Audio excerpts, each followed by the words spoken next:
Welcome back, parents and teachers, counselors, and people who support kids in our community. Oh man, we are on a long journey through this COVID pandemic, which has made the topic of anxiety definitely a priority. And being a couple years in and noticing how it has changed my own nervous system and my responses to stimuli around me, I am definitely having a lot of compassion for people who struggle in the day to day with feeling a sense of anxiety. Um, we are going to talk specifically about uh, how anxiety shows up in our kids of different ages. We're also going to talk about what parents can do to really effectively support them in concrete ways. And we're going to talk about how to collaborate with schools because it's getting increasingly difficult to do that. And school is really unpredictable, and that adds its own layers of difficulty in communicating with staff and being able to consistently have rhythms in our learning and how we support our kids. So I'm really excited to have my guest today, who is a school counselor by the name of Shannon Sullivan. Shannon is a highly regarded counselor and teacher on the inclusion support team in the Coquitlam School District.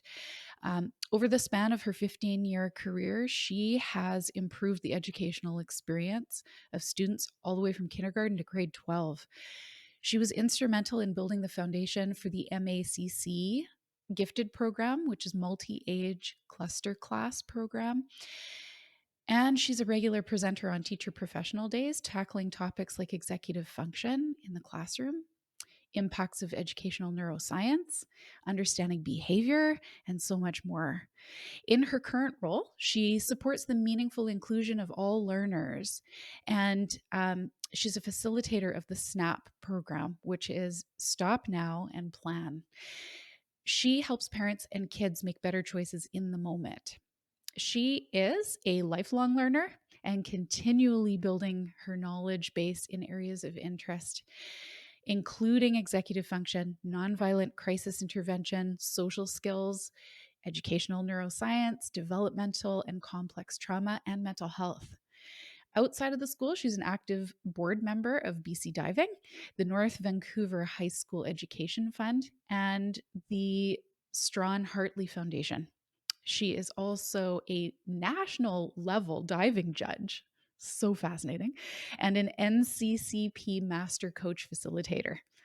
I love this last line of her bio. In her spare time, I'm thinking, how do you have any? She's passionate about rock climbing, mountain biking, yoga, hiking, snowshoeing, and numerous extended family members and spending time with them. Welcome, Shannon. Thank you for spending this Sunday afternoon with me, talking about anxiety, Mm-hmm. kids, classrooms, parenting, that stuff. Yeah, Yes. welcome. Thank you. Thank you so much for inviting me. I am honored. It's going to be a good conversation for a number of reasons. I think, parents who have had anxious kids for a long time, this is not Yeah. a new topic to be researching Yeah. um, and looking for some resources around. But now more than ever, people are recognizing signs of anxiety Mm-hmm. um, in themselves and in their kids. And Mm-hmm. tons of people are chiming in, Mm-hmm. curious maybe for the first time of what's the difference between worry and anxiety, and asking like, when is it really in the way, Yeah. and what do we do about it? And Right. so I just think that this is a good timely conversation. um, Yeah. so can we start off by just asking or talking a bit about what to watch for? You have Yeah. experience working with kids all the way from K to 12, so you can Mm-hmm. chunk this however you want. If there's certain things that matter or show up differently in younger kids, we can talk about that. But what should parents be looking for that might signal that there's actually anxiety going on for their kids? Yeah, I think that that's a really there's a lot of nuance to that question Yeah. because really the first thing you have to understand is where your child is in what's called baseline. So where they are feeling safe, feeling happy, feeling engaged, Mm. their typical behavior, and understanding where they are typically, because where you want to pay attention is where there's a change from that baseline. And what Yeah, you good point. typically look at is a change over 2 weeks. So there's kind of 2 points to look at: a change over 2 weeks and a change over 6 weeks. So a change in baseline over 2 weeks means that there's a change from where they typically are and the things that they can typically do. For example, and it also comes to know, you have to know where your child is. Are they normally Yeah. boisterous? Are they an introvert, or are they an extrovert? Okay. Because you can say, oh, my child isn't seeing their friends. Well, how many friends are they typically seeing? Gotcha. If they're always asking for play dates, if they're always asking to go out, if they're always talking to people, if they're always on social media for those older Mm. kids, and that is a change, that's where we need to start paying attention. And it's also a huge challenge right now with COVID because, frankly, nothing, they How might do you not be there. measure anything? I I know. know. But Yes. there is still a baseline at COVID. There is still a time where you can say, you know what, I actually need help here. Okay. So, understanding where your child is at baseline is a really important factor to understanding when you need help. Okay. So, when you have worry, worry is actually a really typical thing. We want to have Mhm. worry because that serves to protect us. If we're Mm. worried about, if we can use like a movie example, we should worry if we're walking down a dark alley at night. That's a very Yeah. good thing because our Yeah. nervous system is saying, hey, be careful here. The difference between that worry as anxiety and anxiety is an anxiety stops you from doing the things that you typically or should be doing. Okay. So if your child is at baseline and they have some worries about going to school, that's actually pretty typical. Mm. But where it comes into the anxiety is where they start to have school refusal, Yeah. or they start to have dance refusal, or they stop going to parties. And it is typical in this environment, Mm. in Canada, in BC, in local communities, to go to school on a regular basis, to see friends and have at least one friend, to go to an after school activity. And in the cases, I know this may be going a little bit left, but Mm. for a child to sleep on their own, to sleep in their own bed Mm. after a certain Yeah. age. Yeah. So if a child is not doing those typical behaviors or has a change from baseline, then that is something for parents to wonder about. Yeah. Yeah, that's where the question mark should come in. Yeah. So if it's a Yes. change, so the baseline you're talking about is not necessarily global. It's Correct. Yeah. it's child specific. That's right. That's Okay. right. Yeah. And I think Yeah. that's really Okay. important to be aware of because you can look around and see what other kids are doing or even Yeah. what you did as a child. Hmm. But your nervous system and who you are is different from what your child is. For example, just going back to that really, I guess, somewhat easy, but I think the vocabulary is more within our society right now. That introvert extrovert. How does Yeah. your child recharge? If you recharge by being around people and having lots of friends, that may not be how your child recharges their Yes. battery. It Yeah. may need that after school, they need to go in and read their book or do something quiet to recharge their Yeah. battery. So understanding what the baseline is, it's not your baseline and how you were Mm. as a child, but really looking to what your child needs, what their baseline is. And it could be Mm. more social, or if you needed that recharge but your kid recharges by being around a whole bunch of people, then that's what you have to understand. Yeah. Does that make sense? Yeah, it does. And what that brings up for me is, and this is, I don't think as common, but I have come across some parents who have not previously identified a child who has Mm, always been anxious. right. And Yeah. so then the baseline might be misleading. So Agreed. there's some parents who are going to be, for the first time, tuning in to their child's stuff and maybe Yeah. developmentally, because I think about kids too, preschool, Yeah. there's a lot Yes. of parental protection and accommodation you can Yeah. do to kind Mhm. of minimize the symptoms. Yes, sure. If they get into kindergarten, grade 1, grade 2, and you're noticing it's now flaring, that doesn't mean it Yeah. wasn't always there, that wasn't your child's baseline, but Correct. it's showing up differently. And Yes. so I love when you started off by saying it's nuance, because Yes. there's actually a both and happening. I think for Yeah. people who typically have a very stable read on their child Hmm. and the Hmm. functioning is there, Mhm. and Mhm. they're doing the things that make them come alive in life. Mhm. And then there's a change. That Mhm. I think Mhm. is what you're talking Mhm. about, is more the Yes. typical expression of anxiety when it shows up later. Yes, It's correct. not a tip, yeah. But for some people, I think it's also the baseline could be anxious, Yeah, I would agree right? with that. And Yeah. so there's so many reasons, there's so many things to understanding why a child's nervous system is reacting the way they Yeah. are. And I think that's where parents need to be curious about themselves and Okay. the history of Yeah. the biological parents, Yeah. and looking at their own history Yeah. with anxiety, and their own history with worry and where those protectionism coming from, because we don't necessarily understand. The first thing that parents should do is be curious about themselves. Mm. What is their language Mhm. around worry? Is a lot of their language around, be careful, slow down, don't do that, you're going to hurt yourself, Yeah. don't try that, I'm worried about this. Mm. And I think that's really important. Kids can be born with that certain level of protection. Mm. They come into this world a little bit more anxious than others. Yeah. And it is very easy as parents to want to protect your Mhm. child. And there is always that fine line between, protection, building resilience, wanting them to try That's right. hard. But it's hard if you have a child who struggles to meet new people and you're wanting them to get out onto the playground and all they're doing is having a meltdown when Yeah. they're being introduced to certain Yeah. people.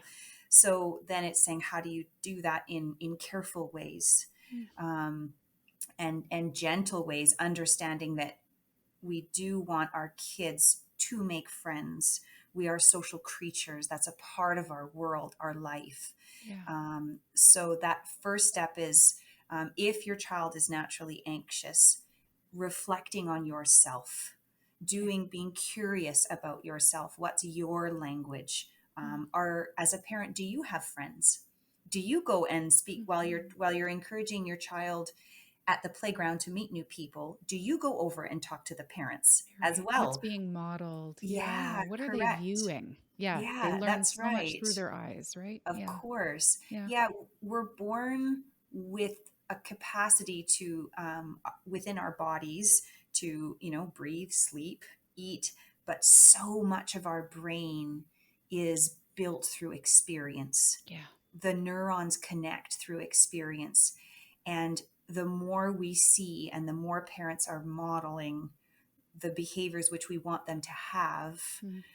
the more those building blocks will create, those the skills that we want to have we Yeah. want our kids to have. Yeah. Does that make sense? Absolutely. And, Yeah. I often tie skill building practices in with brain Mm-hmm. wiring. It is the Yes. way our brain rewires is through lived Yes. experience. It's not by Correct. being told something, it's by Correct. practicing something. That's right. Yeah. Yeah, Yeah. I would agree. And going back to that practice, and I love the fact that you used kindergarten, Mm. because kindergarten is a bit of a tell-all. Yeah, There's sure is, right? so much that happens I in know. kindergarten. And my role within the system is actually supporting the transition between, Okay. Yeah. into kindergarten. And there's so much modeling that can come in from, when you see kids coming into kindergarten. And Mm. going back to that difference between worry and anxiety, it's very typical for kids to wonder about what's going to happen in kindergarten. Yeah, Who's my teacher? absolutely, Am right? I going to get Yeah. lost? Are the grade fives going to pick on me? Particularly if they're a first child and they don't Yep. have older brothers and Right. sisters in the system. Yeah. It's very typical to have those worries, maybe not Mm. sleep the night before because you're so Mhm. excited. Where the concern is if a child is refusing to go, Mm. or after that 2 week period is still not ready to get Yeah. into the classroom. So I've supported multiple families whose kids really struggle Mm. on that first day to walk into the classroom. And one of the first things I tell parents is, surreptitiously talk about how much you love school. Talk about, I love Yeah. school. I had such a fun time at Yeah. school. I love your teacher. I love this. So you're planting seeds Yeah. without the kid Confidence realizing it. seeds. Yeah. Absolutely. I'm so Yeah. excited, and mommy and daddy are so proud of you. Yeah. First thing to do is change the language. So you're planting seeds about how awesome school is. Yeah. So, worries are typical. Anxiety is when it's stopping you from doing the things that you should be doing for a person your age. And at a 4 or 5 year old, it is typical for a child to go to school in this community. Yeah. Yeah. So for middle schoolers, Yeah. that age bracket, there's so much going on there. Yeah. And when they're undergoing that much rapid change, and Yes. yet to really, for the most part, know who they are, that is Yeah. a really unsettling period of Yep. time. Yeah. What does anxiety tend to look like for those kids? It can look like a variety of things Mm. again, because some kids may, depending on how your nervous system reacts, I'll go with that way. Okay. Because your nervous system, typically, people's nervous system, their primary mode is that safe and secure, that reciprocal conversation. I can talk to you. They Yeah. can talk to their safe people. They're willing to engage. They're willing to learn. They're able to learn because they're using that logic. But as soon as they feel threatened, they might go into either fight or flight, Mhm. or they might go into freeze. Yeah. So that fight or flight may mean an increase in not necessarily temper tantrums at that age, but the talk back, the yelling, Yep. the just unable to use logic. Or if it goes to that other extreme, it's the shutdown. It's the hood up, head on your Mm-hmm. desk. It's not engaging. It's not engaging with your friends. It's Yeah. a big trigger for most parents nowadays, and adults within the system, is looking at their social media accounts. What's happening at social media? So for some, it may be an increase in behaviors, Mm-hmm. and for others, it may mean a decrease in behaviors, which means they're just not Checking participating in the out. community. They're Yeah. completely checking out. So it might look like overeating or not Mm. eating. It might look like sleeping more than typical, which is Yeah. a really hard one given where middle Yes. schoolers are. Right. You know, Developmentally, they need more sleep again. they Yeah. do need more sleep, but when Yeah. you're going into the area of they're sleeping so much that they cannot participate in the Yeah. things that It's they would escape. typically do, Mm-hmm. it's escape, because their Yeah. body is just saying, I can't do this. Yeah. So understanding where your parent, as a parent or a caregiver, where your child is, where that baseline is, because you also have to know that your kid goes through stages, Yeah. and that They do middle school, change. they do. Yeah. So you have to then say, okay, where is my child now? They Yeah. were like this at 12 when they finished grade 5 or grade 7, and they're going on to middle school or into high school. Yeah. Ooh, I need to relearn my Yeah. child again. I need to relearn what their rhythms are, because their rhythms may be changing. So what is the beat of their drum now? Hmm. What rhythm are they operating on now, and can I get into that rhythm to find out where their baseline is, Yeah. so you're aware of what those changes are. um, it's it is typical for children to use that middle school age to begin their independence, their stride towards independence, to almost be pushing their child Mm-hmm. away. Is your child actually clinging to you more? Is it the opposite? So they don't want to go anywhere without you because they're not trusting themselves. Mm. Is it going away from their friends? Is it only going towards their friends? Is it temper tantrums at this Yeah. age? Yeah. Or is it that shutdown? And then looking at things like eating or not eating. Sometimes the shutdown is harder to read than the explosive, Yep. because the explosive is like, Yeah. It's okay, right in what's your going on face. here? It's Yes. right there. But if Yeah. someone puts their head down, they're just being a typical teenager. Right. Um, Well, and I think about there's freeze, like the flooding response of checking out yeah, and disengaging. And I yeah, also see fawning happen where kids are people pleasing yes, and perfectionism. high perfectionism, Yes, performance based. And so yeah, when parents parents are in such a good position to know what's authentic for their Yeah. child. Yeah. And so, a lot of other people might get fooled because they only Yeah. see those kids in one Mhm. Mhm. context, Yeah. and they're Yeah. sweet and they Mhm. do the job and they Mhm. do it well and Yeah. on time, if not early. And Yeah. right. And so that makes everybody else's lives easier. And so we Totally. rarely complain about that. And then I think Yeah. parents don't get a lot of the feedback from Yeah. teachers either that Yeah. signals that there's something Totally. going on. Yes. And that can also be a coping strategy. And Yes. that one seems the most tricky, I It think, to is. detect. I would agree. And teachers love the Of perfectionists. course. They love them. Right. They do. Yeah. Because they're straight A students, they try Yeah. hard. But again, that's where it's understanding what human behavior is. So Mhm. if the child is a perfectionist, it's typical for kids to want to get good marks. Yep. Typical. But if that desire to get good marks is completely taking over your world at home, Yeah. that's where that anxiety comes in. So if your child gets home at 3 o'clock and all of a sudden at 10 o'clock they're still not done because they have to do 4 copies of something, Yeah. then that's an issue, because that's not only taking over your child's life, but that's taking over your whole house, Mhm. because they're refusing then to do something. Show They're up at the dinner refusing table and because they watch a have to. movie in the evening with the family. And Yeah, yeah. yes. Yeah. And that often also can lead to paralyzing, so they Yeah. won't do anything Right. because they're so worried about making any mistakes.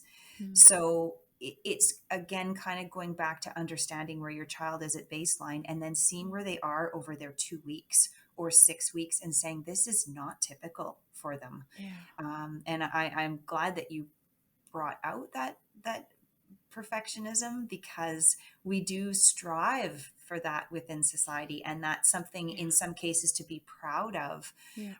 But it can also be very, very challenging to function as a Yeah. family and as a human being if the words that we're constantly using is our head is, I'm not good enough, Yeah. or in order for people to like me and Yeah. to be okay is I have to be perfect. Yeah.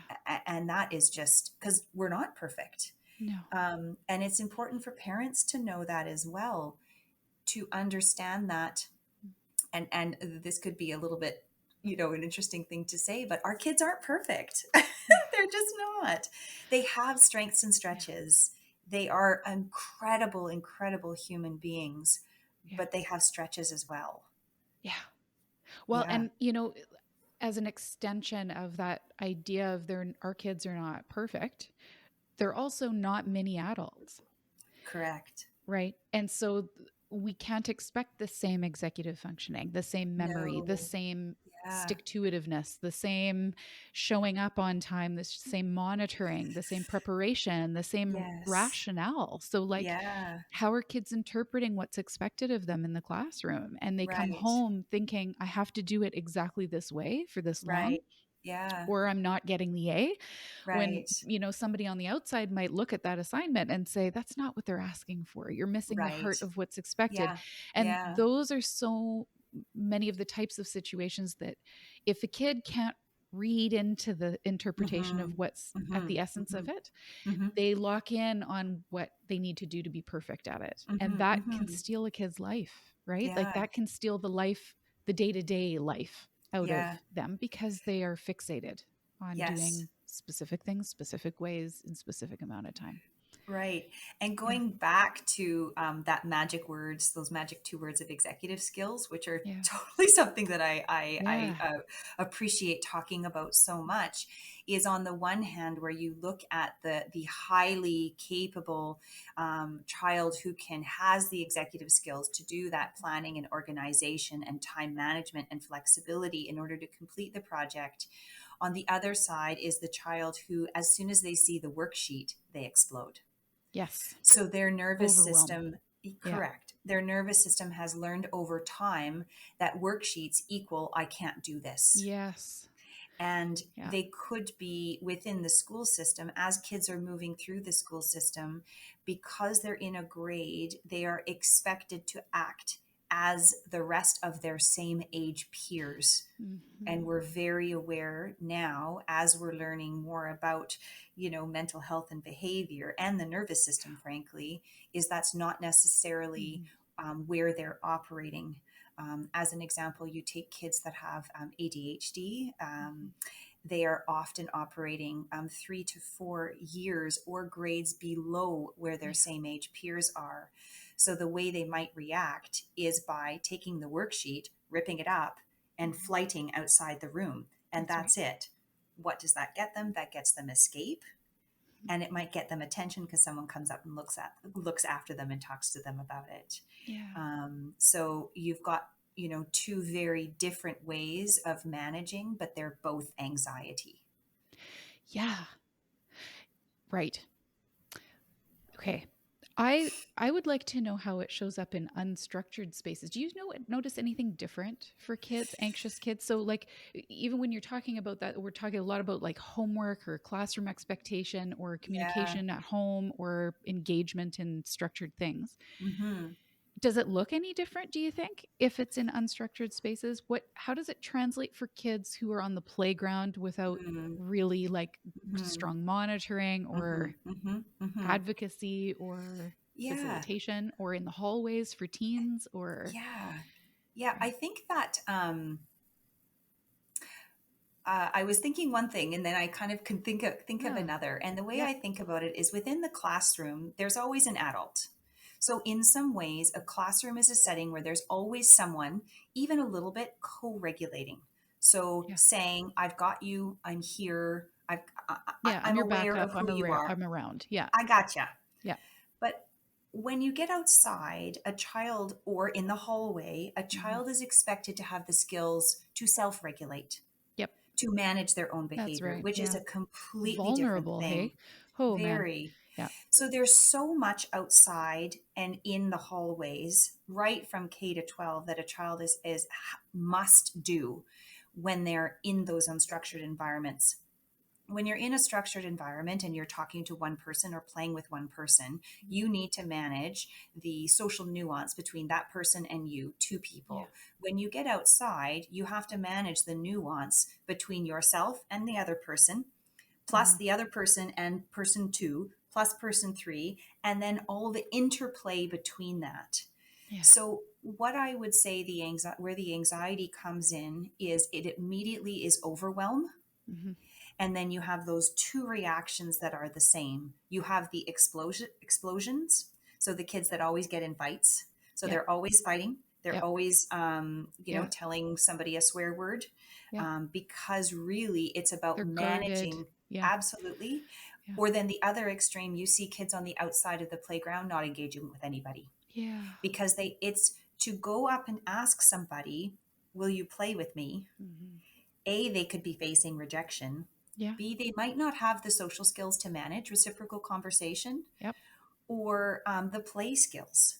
And the expectation that kids are going to have those skills, Mm. particularly in COVID, where they may not have had social interaction for Yeah. the last 2 years, um, is a big thing to pay attention to. Yeah, Yep. absolutely. Well, and what we know, right? And a lot of parents, this will be familiar sounding, is that when you're anxious, your frontal lobe basically turns off. It's like It the does. dimmer switch goes zoom, It and does. fight flight goes whoop.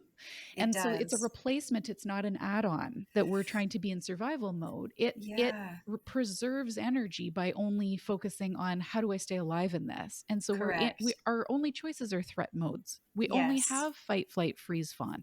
We don't Yeah. have the choice of, oh, I'm just going to think this through and collect more environmental data and think about, No. maybe I'm not being stared at by 12 teenagers around the corner hanging out at their Right. locker. Maybe I'm not being judged by so and so. And I appreciate you saying, I think the difference, one of the key differences in the structured to unstructured is the present, I've got your back Yeah. human in the room. Yeah. Yeah. And that allows us to feel like somebody is also paying attention for me when I Mhm. can't. So I can lean in on them should I need to for safety, Mhm. emotional Mhm. safety. Mhm. And Yep. Yeah, in those unstructured spaces, when our prefrontal cortex turns off, we can't think Yeah. straight Yeah. and we're just panicking about how Yeah. are we going to survive the next 45 minutes of this Yeah. lunch recess. Yeah. That doesn't give us the tools we need, nor do we have the adult who has the backup tools Yeah. And for it's us, also, right? yeah. And so whenever we're dealing with, whenever we're looking at input, sensory input Yeah, coming in, our sensory input actually comes in the brain stem. And so in that basal that's right. brain and Yeah, works its way upwards. up. Yeah, Yeah. So if you're constantly, if a child or anybody, particularly in those super sensitive ages, hmm, middle school, high school, are always dealing with rejection, their brains are taking in that information and they yeah. won't even get up into that fight or No, flight. It's just right. shut down. I'm There's no out. making sense of it. There Right, isn't. right. Yes. So you have to understand that the sensory input that you're getting in is about safety. Do I feel safe in this moment? Yes, I feel safe in this moment. And then the sensory input can get up into that logic, into that prefrontal cortex. Yes, If you're not even safe, then it won't even reach there because you might be in right. fight or flight. So, if a child in middle school, as an example, has dealt with rejection because they may not have those social skills for a variety of different reasons, Yep. by the time they get into grade 6, grade 7, grade 8, they're done Yeah. because they have just had to deal with so much in those years, coming in from a Yeah. variety of spaces. Well, and that I think that's such a simple way of explaining why anxiety disorders become Mm-hmm. secondary to Mm-hmm. other things. So when Mm-hmm. we're already struggling in something, Mm-hmm. anxiety is our body's attempt to Mm-hmm. survive the Mm-hmm. vulnerability of that. And so Mm-hmm. it's not uncommon to Mm-hmm. have other things in the background of what's going on at your base. And then anxiety starts to develop because at your core you're feeling threatened all the time Yeah. because of feeling vulnerable. And so anxiety is like a new layer we can add Mm-hmm. to an already struggling system right Mm-hmm. within us. Yeah. So anxiety and worry help us. They help Yeah. us survive because at the end of the day, the entire role of our nervous system is to help us survive. Hmm. So as anybody goes through the world, they develop coping mechanisms to help them survive. And some are healthy and some are not healthy. Yeah. If you're looking at a dark alley, a coping mechanism is don't walk down the alley, Hmm. or the next time walk with a friend. Those are Yeah, really healthy. that's right. The unhealthy one is not leaving your house. Yeah. So kids do the same thing. If you are rejected on the playground, a not healthy coping mechanism is to not ask anyone to play ever again and to walk along the outside, Mm-hmm. or to get mad at somebody if they reject you and Yeah. punch them, Yeah. because that is our nervous system's way of saying, I'm going to protect you, I'm going to keep you Yeah, safe. that's right. What we need to look at, and this is where it's the adult's responsibility because we can't put that onto the kids. And I'm going to go on a bit of a tangent between Mm. self regulation and co regulation, Yeah. is because right now within the school system, there's an enormous amount of stress and pressure to have kids self Yeah. regulate. Yeah. But my question as a counselor is, are kids able to self regulate, or do we actually have to teach them co regulation first? Yeah. It's Because a we need, capacity thing. yeah. Yeah. So in some cases, kids aren't trusting the adults that are around them because Mhm. they've learned that adults can't be trusted. So we need to start there. We need to say, when a child is feeling anxious, I've got you. I have Yeah. you. I am going to be the calm in your storm. Mm. Unless they are ready to, unless they can co-regulate, we can't ask them to self-regulate. And there's some kids that just aren't there yet Yeah. because their nervous systems are saying, I'm just not ready, and right now the world is unsafe. So Yeah. the coping mechanisms, as Yeah. adults, we need to support, we need to be curious about why they are doing the things that they're doing. On the home front, it could be, why are they playing video games so much? Why are they feeling safe in video games or safe on social media or safe in their room, and they're not feeling safe to do these other things? Mm. And what skills do we need to teach them in order to be those functioning adults that we want them to be? Yeah. because parenting is a long game. It's not a That's short right. game. So, Yeah. how are we providing them the skills? And this is where that reflection as a parent comes in, Mm. to say, you know what? Um, my kid is really excellent at academics. They are phenomenal at academics. Their stretch is making and keeping friends. Mm. So, what skills do we need to teach them in order to be better at making and keeping friends? Okay. Or my child is excellent at making and keeping friends, but they struggle in this area. Yeah. Or and then how do we teach them some skills? Going to the library, reading books, practicing, doing some role play. Hey, we need to do this because this is not working for you right Yeah. now. Yeah. So that's where, as an adult, we have to um, teach them the coping mechanisms and the skills in order to be Yeah. independent and to gain some strength. And it's Which also means under, we need those. yeah, We need those skills. Well, I was correct. thinking like when this was a bit of an unintended consequence or outcome, but I created an online course for families to learn skills together. But I Oh, did yeah. it because it was right at the cusp of COVID, Oh, and yes. the demand for skill stuff and support Hmm. for parents around how do I help my kids with their anxiety. Yeah. I did this online program so that people could do it in their own homes because Hmm. it needed to Hmm. be accessible. And Right, so I right. thought, well, then parents need to know what they're teaching their kids. Otherwise, Yeah, I'm not just going to teach their kids distance ed. I'm not an instructor that way. yeah, So, that but then after it went out, I realized by accident. This yeah, actually was really well designed because the way in which we learn and stick to our learning is having common language, having adult yeah. support, doing Yes. the same things with the same people that we're connected Yeah, to at the yeah, same time. So yeah. if is similar to if I do therapy with a 6 or 7 year old who's really Hmm. anxious, I Hmm. cannot exclude the parents from the process No. because I can teach them all I want in here, but then they Hmm. go home to the same Hmm. reinforcements, to the Yeah, same yeah. dynamics, to the same Hmm. trigger questions that the Hmm. parents didn't even know are happening. Hmm. Hmm. And so if we learn together and we Hmm. practice the same skills at the same time, for one, it normalizes it, right? Our kids don't feel Hmm. like they're crazy for feeling this way Hmm. because, oh, look, you're Hmm. willing to participate too.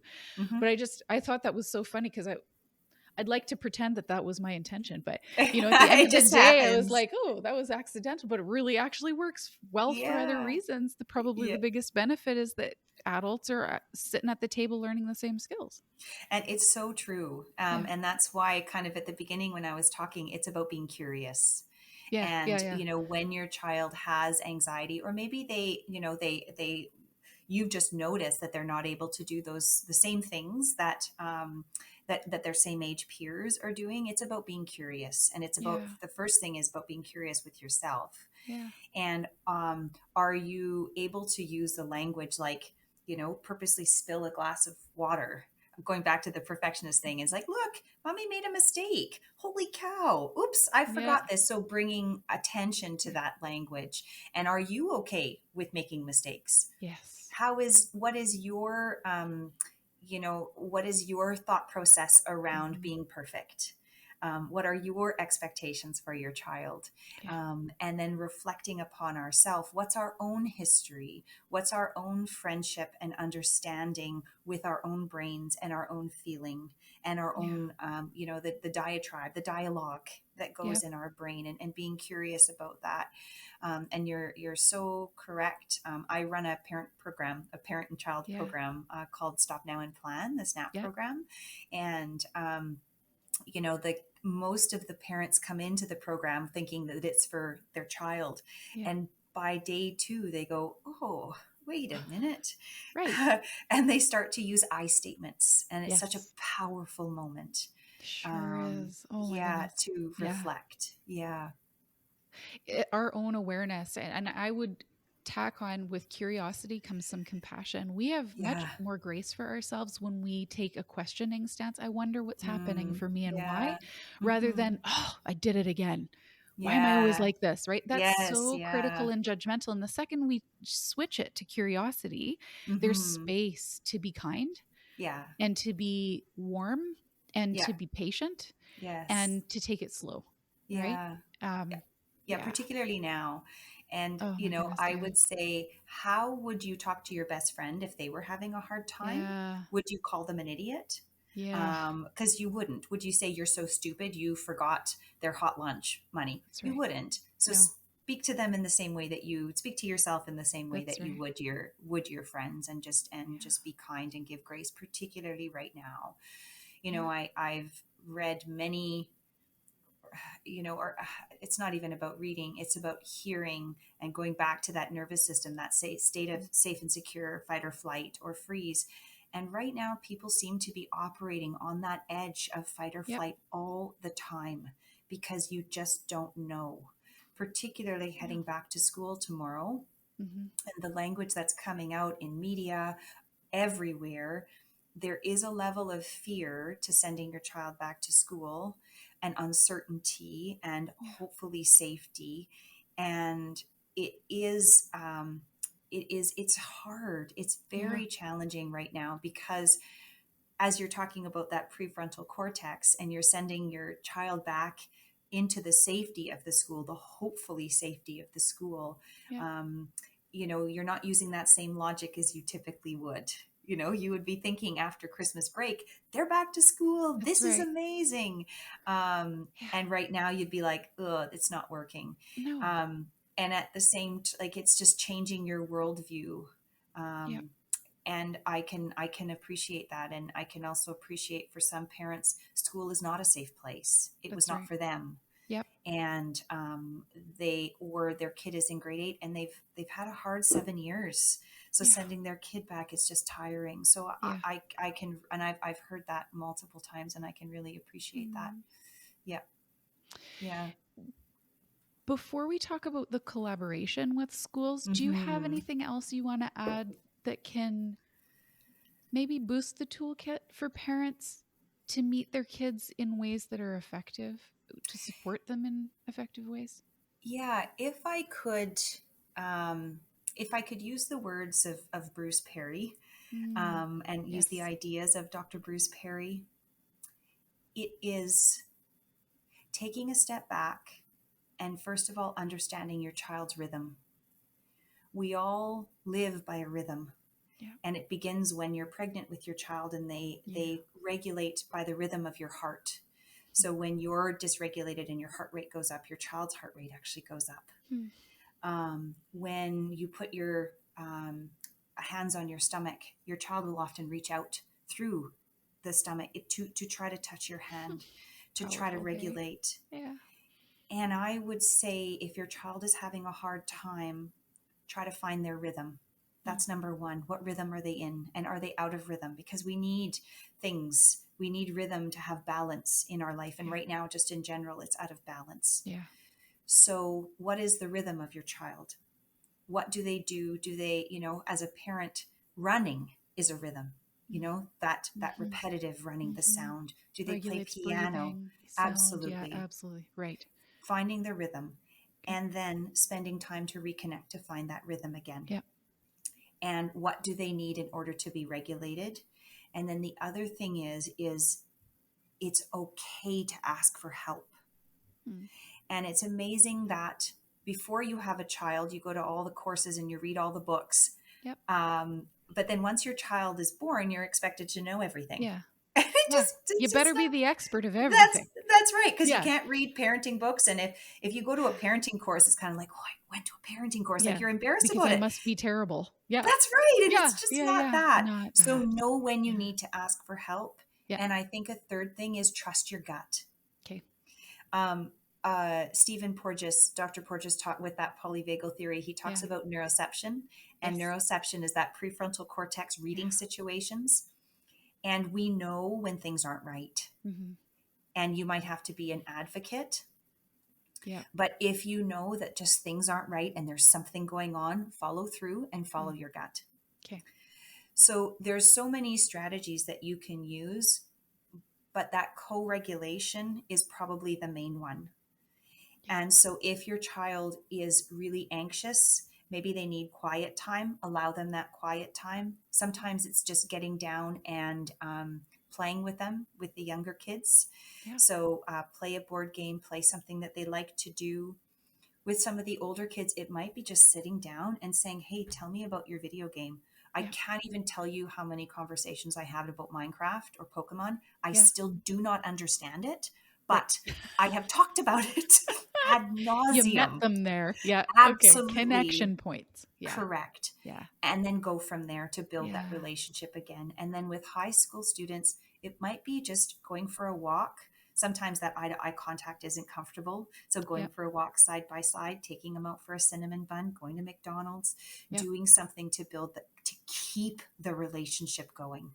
Yeah. And that's where to start with Yeah. anxiety. And then understanding that when you're a parent, you can't be a counselor, you can't be a doctor. That's right. Even as a Yep. counselor, Yeah. it's hard. You can't with your Yeah. kids. So Yeah. That's you right. have to understand when to ask for help. Yeah. I know those are very general, No, that's um, good. but it's Yeah. just that's just where you need to start. Yeah. Yeah. Well, and I think about, and it's a slightly different use of this, but I think about the adage of connect before correct. You Mm-hmm. can't ask Yeah. somebody to change something before they feel really heard and connected Yes. with. And Yeah. similarly for co-regulating, it's really about how do I first soothe your system to a place Yes. where you can think for yourself. Then Yeah. we can go Yeah. on to solving Mm-hmm. whatever problem feels Mm-hmm. overwhelming. Mm-hmm. We Mm-hmm. don't get the privilege of skipping or rushing that Mm-hmm. process. We can't Mm-hmm. skip the step, right? Yeah. Yeah. Yeah.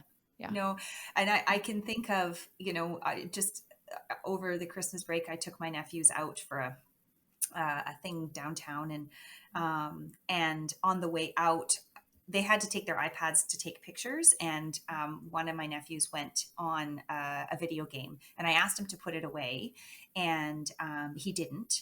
And I said, you need to shut it down. And I went to turn it off. And I realized I was escalating because I had just received some bad news.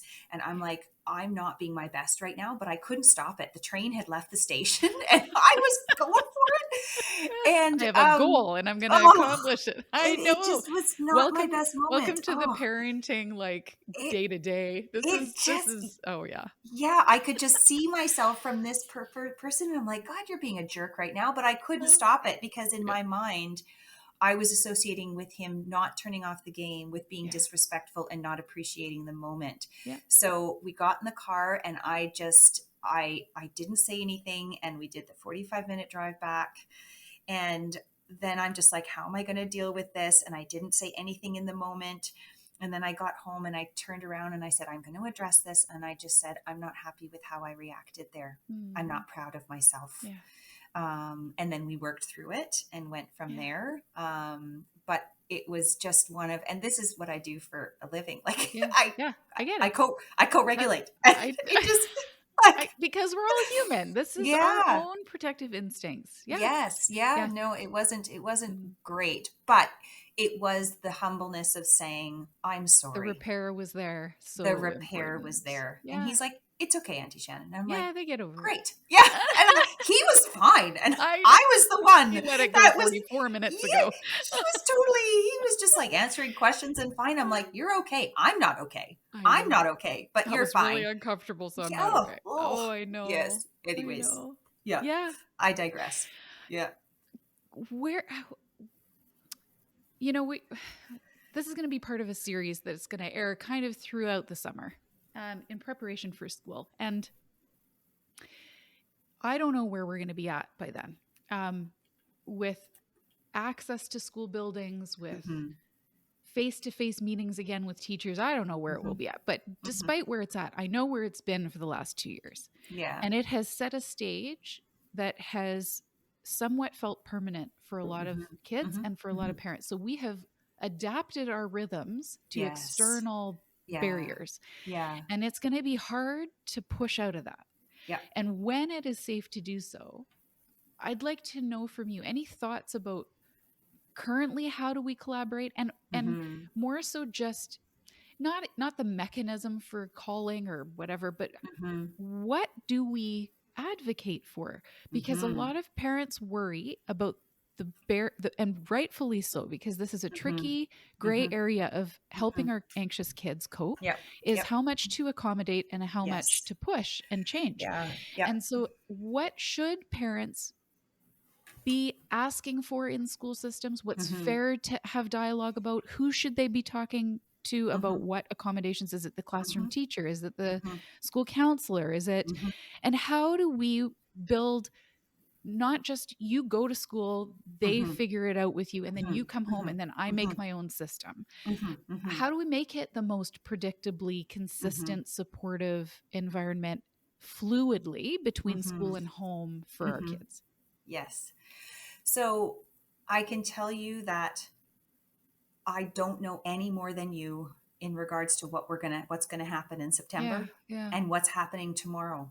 right. I don't know. So the same information that you hear on the news is the same information that we are getting. Yeah, And so it would be easy to assume that the school knows everything, yeah, but they yeah, really don't. right. And the schools are just doing their best. I think that's a really important thing to note. We're not keeping anything from you, and we're not No. keeping anything from parents. We literally don't know, and people are trying their best. Well, and And what's so brutal is you think about that in your own home, how hard it is to pivot every time the I news know, breaks, I know. and how you have to reschedule your entire week or your Yeah. entire month or your Yes. entire whatever, and, Yes. double that, triple that every time you have another kid in your home. Yeah. That is just us in our, and we Yes. are flooded and overwhelmed by that on a day Yeah. to day, and it's Yes. accumulated over years. Yes. So you then imagine trying to administer a school system, Correct. right? Yeah. That gets the Yeah. same news the same time and has to pivot and then communicate and deal with all the, I know, I can't even. I don't Yes. even, I'm so grateful I am not in that position. So Yeah. our brains love patterns Yeah, oh, we and they do. love consistency. Yes. And what we are experiencing in the last 2 years is we can't trust what we've known before. That's right. So Yes.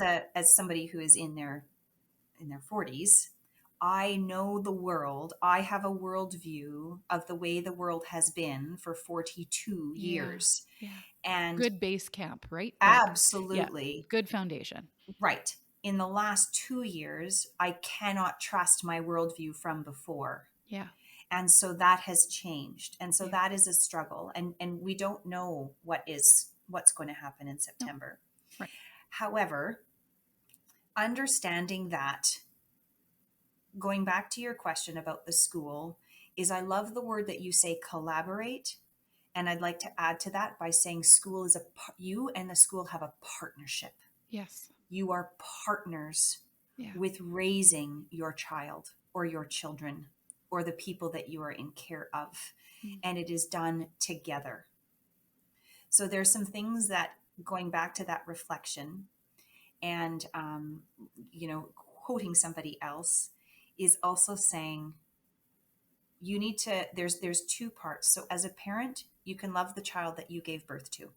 Mm. That's number one, who their strengths are and who their stretches are. Yeah. And understanding that you are sending your child to school as not someone who's perfect, because the school isn't perfect either. Yeah. And Yeah. you are sending it to some good teachers Mhm. and some teachers that have some things to work on, Yeah. to a system that is not perfect for everybody, but it works for most. Yeah. And that's what you're sending your kid to. And understanding that the collaboration needs to happen through communication, Mm. and it Not needs to happen assumption. Yeah. correct, Yeah. and it needs to happen through two-way dialogue. Yeah. And some really simple ways that parents can do this is read the planner, read Yeah. the newsletter, Okay. read the website. That's it. So they don't need to join any committees, even though PAC, absolutely join the PAC, because Yeah. then Yeah. you'll get a greater sense. But if you don't have that capacity, which Yeah. is no problem, Yeah. then read those three things, and that will Okay. get you on a huge head start. Okay. So understanding that the schools aren't perfect, because schools are a system, Yeah. and schools are a reflection of our greater society. Mm. And greater society isn't perfect. There are strengths and stretches to that. Yeah. So you're not sending your kid to school with the idea that a school will be perfect from K to 12, Yeah. but it's the right environment for most kids. Yeah. So that's a big part. Mm. So to start with, it's about collaborating, and it's understanding that there's the other thing is that there's two sides to every story. Or Um, 3 or I 5 was if you're actually just going to, I was just going to correct myself. yeah, There's throw actually the 10. kid in there and That's there's a right. whole Yes. So there's 10 sides to a story. So when a child comes to you and says, this is happening, this is happening, this is happening, this happening, Yeah, that is the time to pause and to reflect yeah, on yourself and saying, how am I reacting to this? Am I going into quote unquote mama bear mode? yeah, Am I going into father bear mode where I'm just going to protect and say that this is awful? Or yeah, say, I'm going to be curious about this. yeah, I'm just going to step back and I'm going to be curious. And I'm going to approach the school with a sense of curiosity. mm, Can you help me understand? Because this is what I'm hearing. yeah, And rather than this is what I need because my child would never do this and never do this and never do this. yeah, There is yeah, definitely a line between, and I know that parents are often, they don't know how to walk the line between yeah. advocating and being the red flag. Right. And that's a challenge for Yep. sure. But by beginning the dialogue, by having the communication, um, giving your example of the parent meetings like on Zoom, Yeah, yeah. some parents don't know that they can actually contact the teacher outside of those. I know. Yeah, and you can Yeah, talk to your teacher. Talk to the teacher. yeah, Yes. Yeah, and understanding that the teacher is a human being. They yeah, have their own responsibilities. yeah. So, emailing them 10 times a day, 5 times a day at 10 o'clock Mhm. at night and It's not expecting a response effective. is just Yeah, not effective or yeah, reasonable. But understanding that if there's a thing that needs to be communicated, communicate, yeah, and understand that you're supporting the child in the best way that they can in that moment, and then listening if the school says they need to kind of fail a little bit. So yeah, if you are your child's prefrontal cortex and you're doing all of the work for them, the school may say you need to back off a little bit because they got to fail, yeah, and knowing that they have the best interest of the child at heart, yeah. to their own capacity. Yeah. Yeah, Or just together ask what else is going on for them that they can't be hmm doing this for themselves. Because I think a lot yeah, of parents instinctively fill in gaps yeah, for and it sure. becomes the pattern that we Yeah, need to fill in yeah, the gap. Sometimes yes. we don't realize that that was never needed. We just needed to give them more space to learn from natural Hmm. consequences. But in other Yeah, times it's because there has been a giant gap that we are scared they will continue to experience and yeah. may without other Mhm. different resources, right? Yes, So yes. you don't want to postpone that. You want to No, identify that as early as you can. And if you keep filling it in, yeah, you can, it just kind of covers it up for yeah, longer, right? And then your yes, kid yeah, doesn't actually get the help they need. They just yeah, get a cover up for right, longer. Yeah. right. Yeah. So if you when you think about your child at 18, and 18 they are considered an adult, what skills do you want them to have at 18? Yeah. So if you, as an example, want your child to have a job, or if you want your child to attend post-secondary education, what Mm. skills do they need in order to accomplish those two things? Yeah. Or it could actually also be life skills. What life skills do you Mhm. want them to have? Because there are people who are, let's say on the autism spectrum, Mm. or they have fetal alcohol syndrome. They are on that spectrum. It doesn't matter where they are. What Right. skills do you want them to have? Do you want them to be independently able to use the bathroom, Yeah. have some social skills, make and keep friends, be able to cook in the kitchen, be Yeah. able to have a job, whatever that job is? What skills do you want them to have at 18 and then work backwards? Mm. And the goal of every child or every parent and caregiver should be the work towards independence. Yeah. It doesn't matter what those things are. Yeah. So as you're slowly taking off, if you never let your child forget anything, um, and you always are covering up. So you're Mm. always, bringing them their lunch or bringing them their shoes, or you finish their homework for them, and they're never allowed to fail. What happens when failure does come? They're not Yeah. prepared for it. Yeah. Those neurons have not connected. They don't have the brain development that will allow them to the resilience to come Yeah. out if they fail. Or once they are independent, as an example, and I'll use a very generic example of going to university. Mm. And I recognize that that could be nuanced because not all parents have a goal of university, which is completely okay. Yeah. So at university, when they have to hand in an assignment on time and a date, and they've moved across the country and you're not there to do it for them, they have no idea the executive skills to actually get it done on time. Yeah. So we have to learn that over time. Yeah. To rehearse So those things. correct. Yeah. Yeah. So going back to your original question of how do you build relationships, Yeah. or that connection with school. Yeah. If I think of parents that are coming into kindergarten and they maybe have daycare and preschool, school Okay. is not preschool and daycare. It's very different. Yeah. So if you're coming in with the understanding that it's daycare and it's going to be a 1-to-4 ratio, it's not a 1-to-4 ratio. Right. We are Right. dealing with 22-1, which is Yeah. very different. Yeah. And then once they're getting into those later grades, it's 30-1. And in high school, it can be 140-1 Oh, because a teacher has you 140. can't. Yeah. Yes. Yeah. So it's also the understanding that the role of a school is academics and education. Yeah. So if a child, this is where that nuance comes in, where you have mental health and where you have anxiety, is the anxiety getting in the way of their learning and getting in the way of their academics Yeah. and getting in the way of their education? And that's where you can surround a child because, Yeah. they're so anxious that it is affecting their academics because they won't do something. And then the school can wrap around the child. Right. Right. So I do have parents that come to me and say they're fine at home or they're sort of fine at school, 100%. But Yeah. then they get home and they're a disaster. Yeah. That's a challenge because then I would say to the parent, I would suggest that you look for help outside what's going on, and then we see what we can do in the school. Yeah. But what we look at within the school system is how is their behavior affecting their academics? Yeah. How is it affecting their work? How is it affecting their friends? How is it affecting that? But if they have a struggle at dance, we need to keep that outside that 3 o'clock Right. area. Right.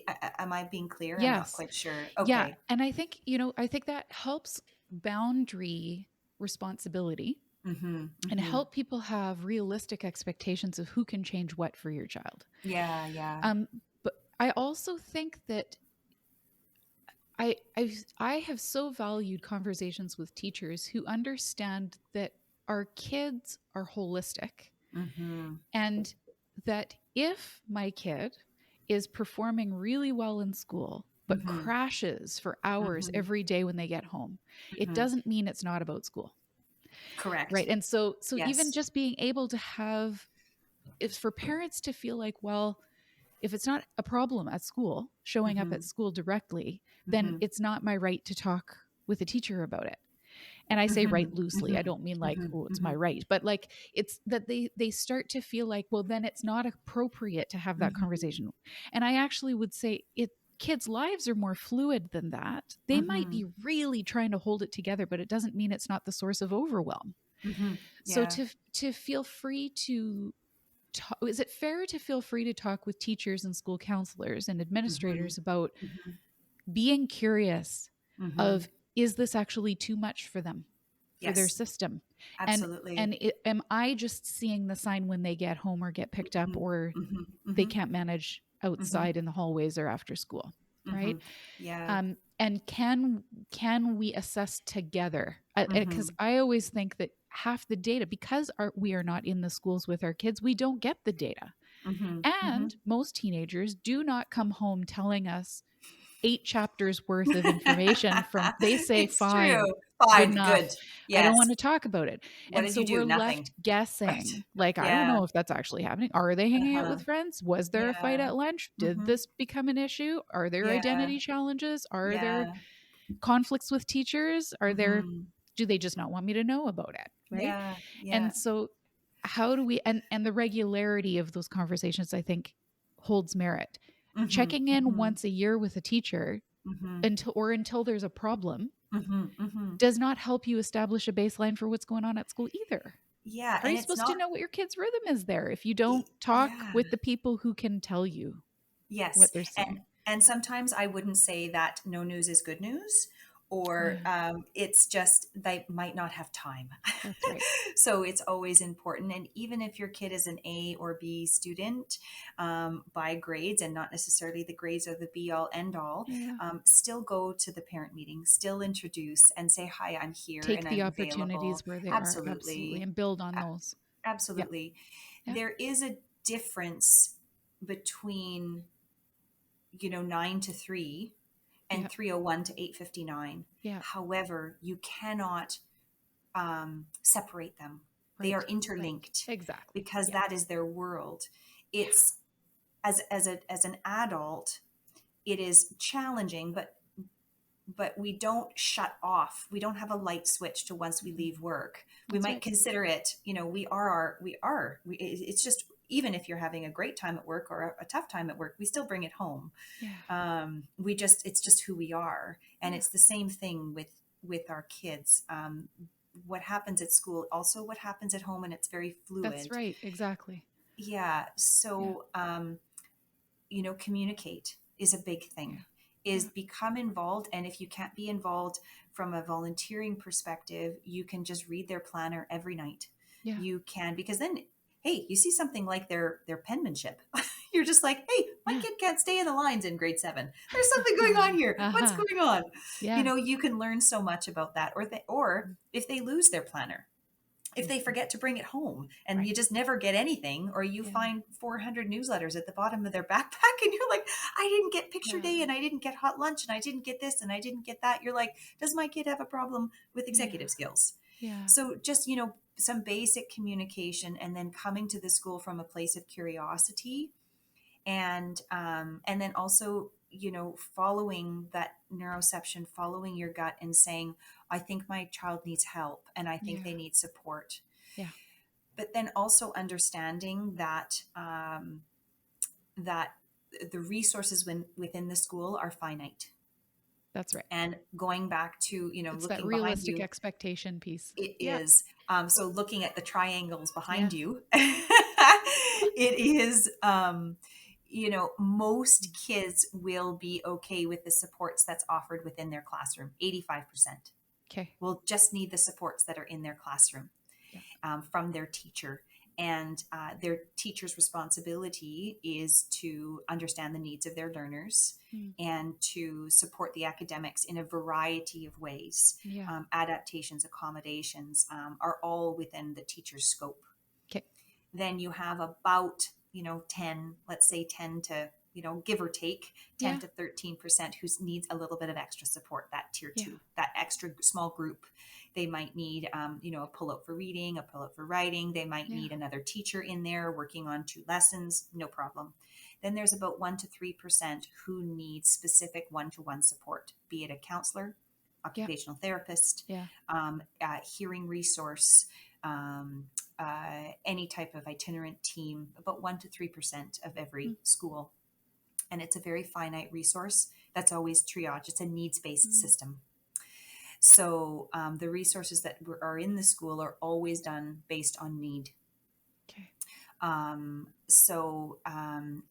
If there is a counselor, sometimes the counselor is only there 1 day a week, Yeah, and then the counselor needs to understand the needs of the whole school yeah, and almost triage according to those needs. absolutely. Oh, it's the Some stress on the system, and It parents feel it, is, right?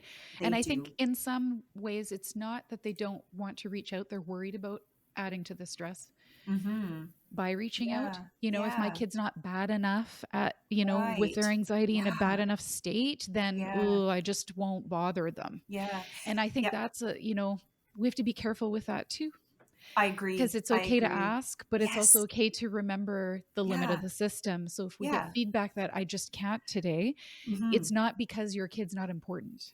It's No. it's just the stress of the system.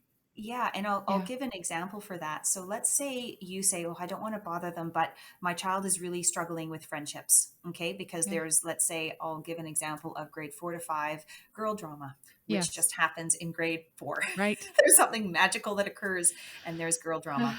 It's not the So greatest magic. no, it's a Yeah. struggle for sure. Yeah. So saying, okay, my child is struggling with some girl drama. So I'm going to talk to the counselor. I'm going to talk to the teacher and say, Yeah. hey, this is what's happening. It's not great. Birthday parties, blah, blah, blah.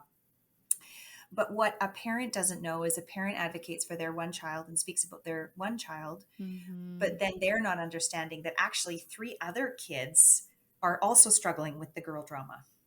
And so what happens is the teacher may go to the counselor and says, I understand that you can't see this kid one-on-one because that's not possible, but can we do a friendship group, or Right. can we do class building on how to be a good friend? Yeah. And then all of a sudden you're targeting 30 kids Yeah. instead of one. So they Yes. may not have the capacity for one-on-one, but they Yep. might have the capacity to, let's do once a week Yeah. for It 30 might minutes. spark change. That's right. In a Exactly, bigger exactly. context. That's right. Amazing. Yeah. That's So, that's good to remember. yeah, Because parents, I think, hold back and they might feel like I don't want to take up too much space if it's not too yeah. severe. No, But no, guaranteed that if your kid's struggling with something, they're not the only one. I would agree. And if we can flag that for classrooms and then resource them well, Yeah, it benefits the teachers too. Kids correct. with better coping strategies do That's better in right. learning, which is the That's whole right. point. Yeah. Yes, Yeah. that's right. Yeah, Mm. I would agree with that. So Yeah. where that resource comes in is, there are only a finite amount of resources, Yeah. and I'll give you an explanation. Sometimes that collaboration, that communication comes into play. Yeah. For example, we often see medical reports that say this child needs this and this and this, Yeah. but that's not available within the system. Right.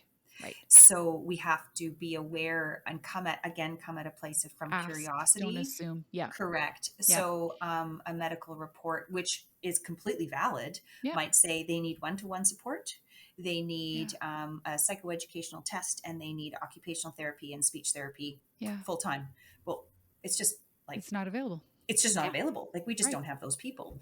Yeah. And so coming at from a place of curiosity is pretty important. And Yeah. absolutely open the dialogue, speak to the school. Yeah. Yeah. And then, yeah, just absolutely speak to the school and Okay. understanding some years you may have teachers who get your child's rhythm, Yeah. and I some know. years you may not. And that's just humanity. We don't It click with is. everybody. Our kids don't click Yes. with everybody. Adults Yeah. don't click with everybody. Yes. And it's harder to attune to some people It than others is. for each of us, right? Yeah. Yes, Yeah. yeah, because we want our child, we want our child to have the best experience. Of course. Every And year. yes, Yeah. yeah. Yeah. So sometimes it's easy to think that the schools are going to be perfect, number one, Yeah. or in the other cases that schools haven't changed since you were a kid. Yeah. Yeah. So the same school that you had in the 70s is who your kid is Is going what to you're have. imagining you're And, dropping them off for. and that's not true It's either. not true. Yeah. So, yes. Yeah. We've covered a lot of ground because we didn't just talk about different vantage points, but we talked about different age groups. And Hmm. I think that's really valuable for parents to understand. Your default position as being curious and attuned to Hmm. your kids is going to give you the best data Hmm. because your kids change all the time and their Hmm. school system changes all the time. And what Hmm. we know from the past 2 years is every day there's a change happening that is outside of our control. And Hmm. so I can appreciate all the detail of every kind of angle, but also developmental phase and stage, but Hmm. also recognize that there's a global access point, I think, for Hmm. all of us, Hmm. and it's to be connected, Hmm. find avenues for connection with our kids so we get the real information, Hmm. and we know then our gut feeling Hmm. and being curious will take us to the next level of actually getting help in the Hmm. right way for the right timing for our kids, the way they Hmm. need it. Hmm. And so, not to assume we have to be the experts. It's okay to reach out and to ask Hmm. questions, Hmm. um, but to trust ourselves. Hmm. Within the parameters of that connection, we do know what our kids are needing at the core, and we Yeah. shouldn't ignore that or dismiss that. And I, I I yeah. just appreciate I just appreciate how much you've been able to share Hmm. in the last hour and a bit about Hmm. what that looks like and what that feels like for people, and to Hmm. empower us to connect with each other to support and wrap around our kids when they're Hmm. anxious. Hmm. So thank you. Thank you for today. You're welcome. Yeah, Yeah. Yeah, it was you're great, welcome. Shannon. Thanks. Yeah. Thank you.